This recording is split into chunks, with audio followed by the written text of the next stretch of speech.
Dan Kishore, have you checked his authorization?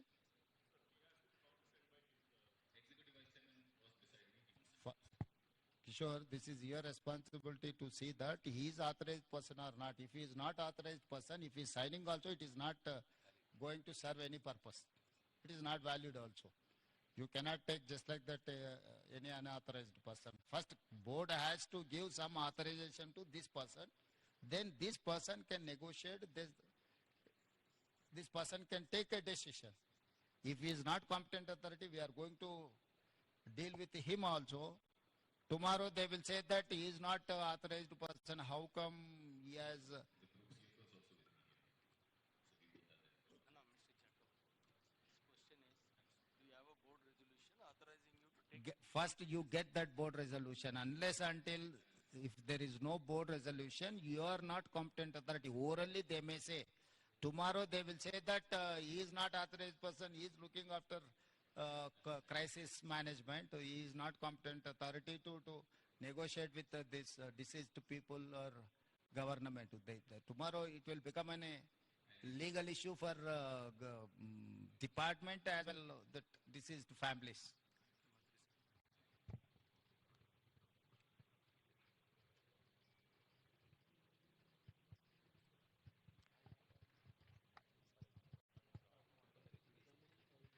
What is the reason? Director factories ఎవరున్నారా? Director factories no ఏం పేరు నీ పేరు? Rajagopal. Have you నువ్వు ఇన్స్పెక్షన్స్ ఇవన్నీ చేసినావా?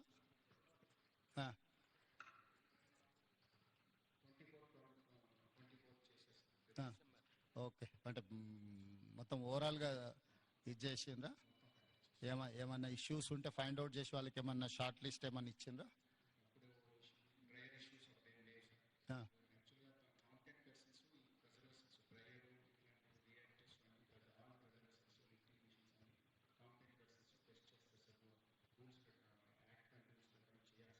అంటే పీరియాడికల్ ఇన్స్పెక్షన్స్ జరిగినాయా?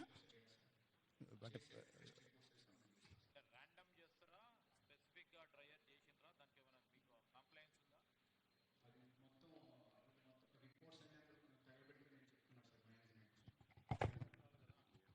అది మాకు మా వాళ్ళు వచ్చినప్పుడు ఫిజికల్గా చూస్తారు. అది మాకు సబ్మిట్ చేయరు సార్. ఇన్స్పెక్షన్ చేసినప్పుడే చూస్తారు సార్. ఇప్పుడు దెర్ ఆర్ 2 issues. ఒకటి డైరెక్టర్ బాయిలర్స్ ఇన్స్పెక్షన్ చేయాల్సింది బాయిలర్స్ ను చేయాలా, డైరెక్టర్ ఫ్యాక్టరీస్ అదర్ ఇష్యూస్ చూడాలా. ఇప్పుడు మీరు దీన్ని పీరియాడికల్ ఇన్స్పెక్షన్స్ లో మీరు పీరియాడికల్ ఇన్స్పెక్షన్ చేసి ఏమైనా డిఫిషియన్సీస్ ఏమైనా ఉంటే ఫైండ్ అవుట్ చేసి వాళ్ళకి ఏమైనా కమ్యూనికేట్ చేయడం జరిగిందా? వాళ్ళు దాన్ని అడ్రస్ చేసిండ్రా, చేయలేదా? సో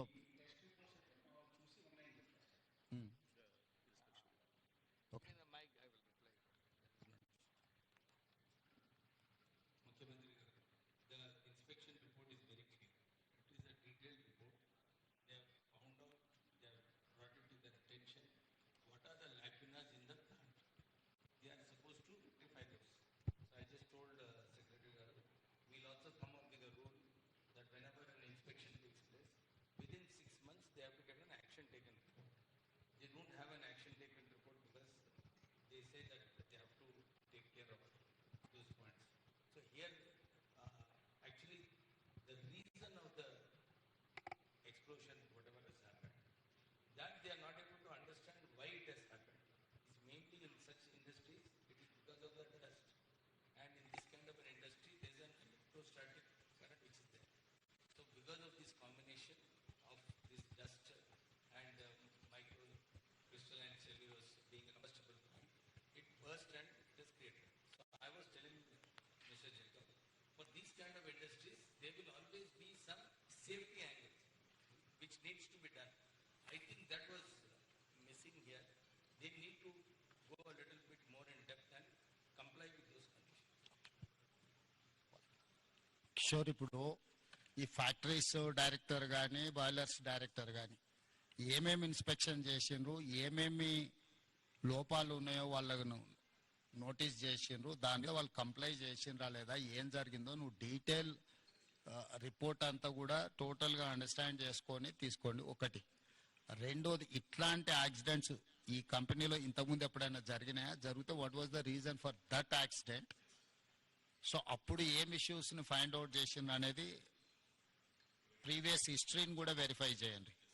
దాని తర్వాత ఇప్పుడు జరిగిన యాక్సిడెంట్కు ఎక్స్పర్ట్స్ను పెట్టి వాళ్ళ ఎక్స్పర్ట్స్ ఒపీనియన్ కలెక్ట్ చేయండి. జనరల్ ఒపీనియన్స్ లేకపోతే అజంప్షన్స్ తోని don't conclude with assumption or general opinion. I need specific reason for this accident, then only we can address. ఇప్పుడు ఈ రోజు ఇక్కడ జరిగింది, ఇట్లాంటి సిమిలర్ ఇతర పరిశ్రమలలో కూడా ఇట్లాంటి సమస్య రాకుండా ఉండాలంటే మనం ఏం ఇన్స్ట్రక్షన్స్ ఇవ్వాలి, వీటి మీద ఫోకస్ పెట్టాలనేది కూడా మనకు అర్థం కావాలి. దీని నుంచి మీరు నేర్చుకోవాల్సింది, దీని నుంచి చూడాల్సింది రెండు ఉన్నాయి. ఒకటి, డీటెయిల్ రిపోర్ట్ కావాలి నాకు. డీటెయిల్ రిపోర్ట్ మీద ఇమ్మీడియట్గా మీరు దీన్ని అడ్రస్ చేయండి. ఈ అంటే ఎక్స్పర్ట్స్ను కాన్స్టిట్యూట్ చేయండి. ఇట్ ఈస్ జనరల్ ఒపీనియన్స్ మీద పోకండి. దీని రిలేట్ ఏముందో ఆల్రెడీ ఇన్స్పెక్షన్ చేసిన వాళ్ళని వేయకండి, బయట నుంచి ఆఫీసర్లను డెప్యూట్ చేయండి. ఆల్రెడీ ఇన్స్పెక్షన్ చేసి ఆల్రెడీ దీని మీద ఉన్న వాళ్ళని మళ్ళీ ఒపీనియన్కి ఇస్తే దే డోంట్ సే ఎనీథింగ్.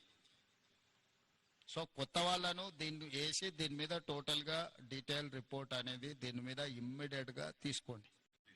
ఈ రిపోర్ట్స్ బేసిస్ మీద ఈ పాశమైలారంలో ఉన్న ఇండస్ట్రీలో ఇట్లాంటివి ఏమేమి ఉన్నాయి, వేటి మీద ఇంకా ఇట్లాంటి గతంలో ఇట్లాంటి ఏమైనా డెఫిషియన్సీ ఉండి వాళ్ళకి నోటీసులు ఇస్తే వాళ్ళు కంప్లై చేసిండ్రా లేదా, ఇమ్మీడియట్గా మిగతా వాటిని కూడా అడ్రస్ చేయాలి. మీకు ఇన్సిడెంట్ యాక్సిడెంట్ కానంత వరకు అంత బాగానే కనిపిస్తుంది. ఒక్కసారి సీరియస్ ఇష్యూ అయితే మళ్ళీ తర్వాత ఇదవుద్ది. దాని తర్వాత మళ్ళీ జరిగిన తర్వాత నువ్వేం చేయడానికి లేదు. కాబట్టి ఇమ్మీడియట్గా మా అధికారులను అందరిని ఇచ్చి నువ్వు పర్సనల్గా సూపర్వైజ్ చేసి దీని మీద రిపోర్ట్స్ అన్నిటిని కూడా మీరు పర్సనల్ కూర్చొని చేయండి. This point number 1. రంగనాథ్, మీరు ఎవరి డిజాస్టర్ మేనేజ్మెంట్ ఎవరు లీడ్ చేస్తారు?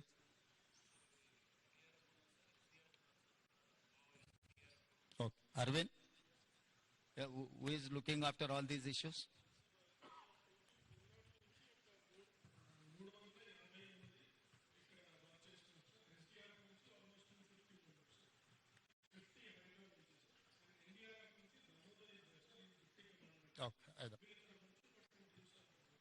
కరెక్ట్. ఈ అన్ని టీంలను ఎవరు coordination, someone has to coordinate, someone has to give instructions to each individual department కదా. అంటే ఇప్పుడు వాళ్ళ వర్తికల్ వాళ్ళు పనిచేసి వీళ్ళ వర్తికల్ వీళ్ళు పనిచేస్తే రేపు కోఆర్డినేషన్ ప్రాబ్లం వస్తే it will become an another problem. So someone has to coordinate all these departments.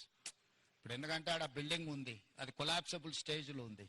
ఒకరు ఒకవైపు నుంచి చేస్తుంటే ఇంకోరు అటో ఇటో పోతే అది మొత్తానికి కొలాప్స్ అయింది అనుకో, ఇంకేదన్నా జరిగింది అనుకోద్దాం. ఫస్ట్ లొకేషన్ ఫ్రీజ్ చేసి సీజ్ చేసి ఆ లొకేషన్లో ఎట్లా యాక్టివిటీ చేయాలనే దాన్ని కూడా మీకు ఒక యాక్షన్ ప్లాన్ ఉండాలి. ఇప్పుడు బాడీస్ని ఫైండ్ అవుట్ చేయడం ఒక ప్రాబ్లం, బాడీస్ ఏదైతే అన్రికగ్నైజ్డ్ అదర్వైజ్ అసలు అన్నోటీస్డ్ బాడీస్ని ట్రేస్ చేయడం రెండో ప్రాబ్లం.